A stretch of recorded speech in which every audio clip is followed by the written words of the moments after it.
চেনেলত এটা বিশেষ ভিডিঅ' আপলোড কৰা হৈছে, গতিকে আশা ৰাখিছোঁ সকলোৱে এই ভিডিঅ'টো চাব, শ্বেয়াৰ কৰিব, লাইক কৰিব আৰু ছাবস্ক্ৰাইব কৰিব, লগতে আনকো চাবলৈ উৎসাহিত কৰিব। প্ৰত্যেকটি শিশুৱে থাকে কিছুমান বিশেষ বিশেষ গুণ, আৰু এই গুণসমূহৰ দ্বাৰা শিশুসকলে তেওঁলোকৰ মানসিক তথা যি ব্যক্তিগত বিকাশৰ বাবে তেওঁলোকে প্ৰকাশ কৰিব পাৰে। আৰু এই যি শিশুসকলৰ গুণ, এই শিশুসকলৰ গুণ প্ৰকাশৰ কাৰণে কিছুমান বিশেষ মাধ্যমৰ প্ৰয়োজন হয়, আৰু যাৰ বাবে আচলতে অভিভাৱকসকল যথেষ্ট চিন্তিত হৈ পৰাৰ এক দৃশ্য আমি দেখিবলৈ পাওঁ। কিন্তু এই শিশুসকলৰ গুণ কেনেকৈ চিনাক্ত কৰিব পাৰি, বা শিশুসকলক কেনেকৈ তেওঁলোকৰ যিটো প্ৰতিভা থাকে সেই প্ৰতিভা কেনেকৈ আগুৱাই লৈ যাব পাৰি বা বিকাশ কৰিব পাৰি, তাৰ কাৰণে বৰ্তমান বঙাইগাঁৱত এটা বিশেষ অনুষ্ঠানে ভূমিকা লৈছে। আৰু এই অনুষ্ঠানৰ যিগৰাকী প্ৰতিষ্ঠাপক SN ৰয় তেওঁৰ মোৰ লগত আছে, আৰু তেওঁৰ পৰাই জানিম আচলতে অনুষ্ঠানটো কি আৰু কেনেকৈ শিশুসকলৰ যি ব্যক্তিত্ব তথা প্ৰতিভা বিকাশ কৰিব পাৰি সেই সম্পৰ্কে আমি তেওঁৰ পৰাই জানিম। প্ৰথমতে আপোনাক আমাৰ অনুষ্ঠানলৈ স্বাগতম জনাইছোঁ।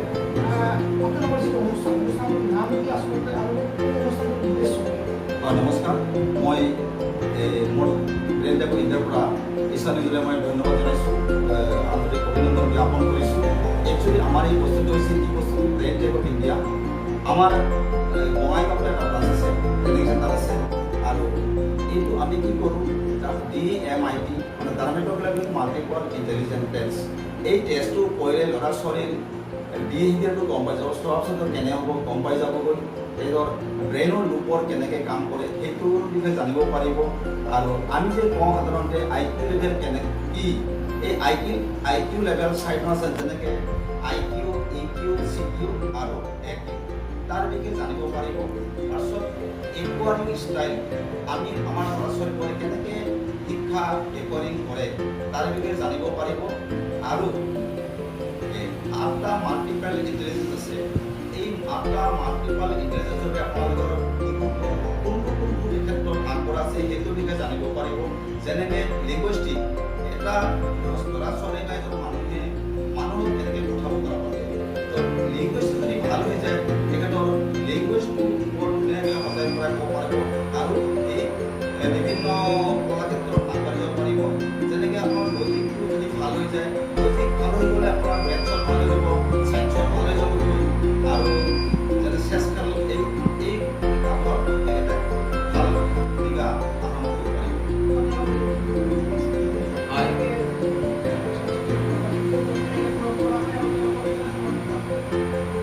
বস্তুটো মানে কি, আমি ল'ৰা ছোৱালীক ফিংগাৰপ্ৰিণ্ট স্কেন কৰি লওঁ, আৰু স্কেন কৰি তাৰ ওপৰত ভিত্তি কৰি আমি এই টেষ্টটো কৰোঁ, এনালাইজ কৰি টেষ্টটো কৰোঁ। মানে বস্তুটো এনেকুৱা ধৰণৰ হৈ যায়, মাকৰ পেটত যেতিয়া হৈ থাকে, মাকৰ হাই প্ৰেছাৰ, ফাদাৰ মাদাৰৰ জিন, আৰু মাকৰ পেটৰ কণী খাই ফিংগাৰপ্ৰিণ্ট আৰু ব্ৰেইন দুটা একেলগে ডেভেলপ হৈ যায়। সেইটো কাৰণে ফিংগাৰপ্ৰিণ্টটো ব্ৰেইনৰ লগত একেলগে ডেভেলপ হোৱাৰ কাৰণে এই দুটাৰ মাজত বহুত লিংক, যাৰ কাৰণে আমি ফিংগাৰপ্ৰিণ্ট যেতিয়া আমি স্কেন কৰি লওঁ আৰু এনালাইজ কৰি আমি গম পাই যাম ল'ৰাটো কেনেকুৱা ধৰণৰ এক্টিভিটি ভাল হয়। আৰু এইটো যদি আপোনাৰ হেৰি হৈ যায়, গম পাই যায় ল'ৰাটো যে এইটো বিষয়ত যেনেকৈ এক্সট্ৰা কাৰিকুলাম, যেনেকৈ আপোনাৰ খেলত ভাল হ'বনে নহ'ব, পঢ়াত কিমান ভাল হ'ব, আপোনাৰ ডেন্সত ভাল হ'বনে নহ'ব, মিউজিকত ভাল হ'বনে নহ'ব, এই গোটেই বস্তুবোৰ আপুনি গম পাই যাবগৈ। আৰু যেনেকৈ আমাৰ হাততে অভিভাৱকৰে কি কৰে, যে বেলেগত যিটো দেখে যে অমুকৰ ল'ৰাটো ইঞ্জিনিয়াৰ দিছে, ময়ো ইঞ্জিনিয়াৰ কৰিব লাগে, ঠিক তেনেকৈ কৰে। একচুৱেলি এই ল'ৰাটো ইমান ইণ্টেলিজেন্স আছে নে নাই, চায়েন্স পঢ়া যেনেকৈ ইণ্টেলিজেন্স লাগে, তেনেকৈ ইঞ্জিনিয়াৰিঙত তেনেকৈ ইণ্টেলিজেন্স লাগে। যদি ল'ৰাটোৰ ইণ্টেলিজেন্স নাই তেতিয়াহ'লে কি হ'ব, তেখেতে ছাকচেছ হ'ব নোৱাৰিব। গতিকে আমি এইটো কৰিব পাৰোঁ যে ল'ৰাটোৰ কেৰিয়াৰ চলিউশ্যন আৰু কেৰিয়াৰ অপশ্যন আৰু চলিউশ্যন কৰি দিওঁ। তেতিয়া সঠিক পথত যেতিয়া ল'ৰাটো যাব বা মানুহজনে যাব, তেতিয়া সি উচ্চতম শিখৰলৈ যাব পাৰিব।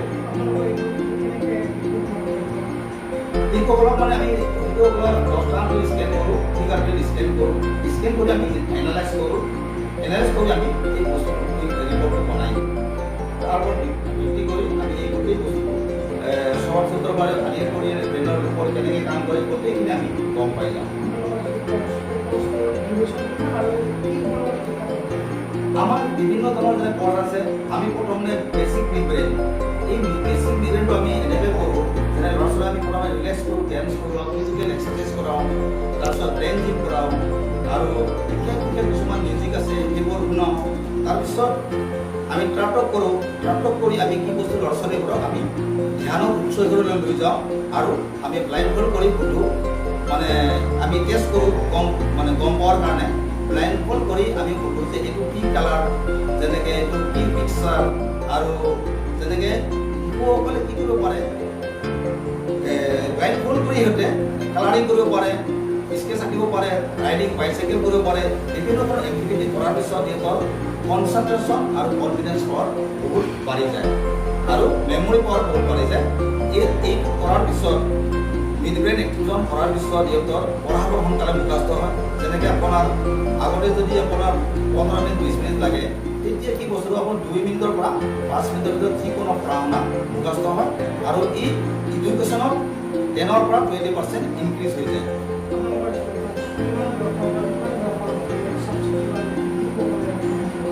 শিশুসকলৰ কাৰণে আপোনাৰ 6 বছৰৰ পৰা 15 বছৰলৈকে আৰু এডাল্টৰ কাৰণে 16 ইয়াৰৰ পৰা আপোনাৰ 40 বছৰলৈকে কৰিব পাৰি উপকাৰ আপোনাৰ মই এতিয়া ক'লোৱেই উপকাৰ মানে আপোনাৰ কনচেনট্ৰেশ্যন পাৱাৰ বাঢ়ি যায় কনফিডেন্স লেভেল বাঢ়ি যায় আৰু মেমৰি পাৱাৰ মানে স্মৰণ শক্তি বহুত প্ৰখৰ পৰিমাণে বাঢ়ি যায় যাৰ কাৰণে আপোনাৰ এডুকেশ্যন বহুত ভাল হয়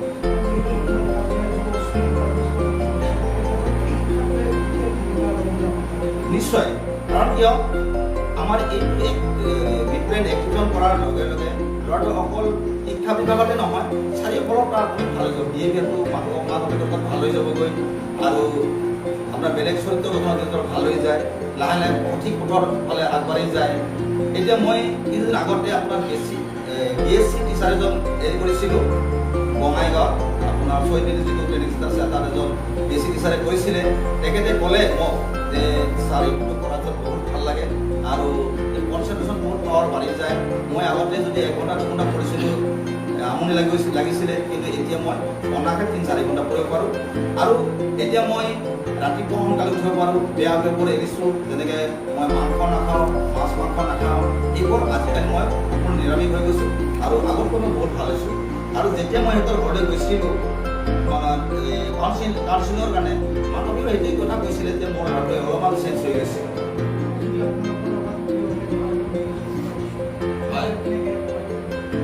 আমাৰ ৱেবছাইট আছে www.brandtechindia.in তাতো আপুনি লগ ইন কৰিব পাৰে আৰু মোৰ ফোন নম্বৰ আছে W10111803 আপুনি কণ্টেক্ট কৰিব পাৰে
চাদৰৰ সেমেকা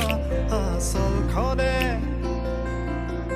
মাতে আউসিত জোনাককে মই চমকো উশাহৰে গহনত তোমাৰে ছবিতে আবিৰ খানো প্ৰাণতে তুমি অংকিতা দুচকুত তোমাক আঁকো উশাহৰে তোমাৰে ছবিতে আবিৰ খানো প্ৰাণতে তুমি অঙ্কিতা দুচকুত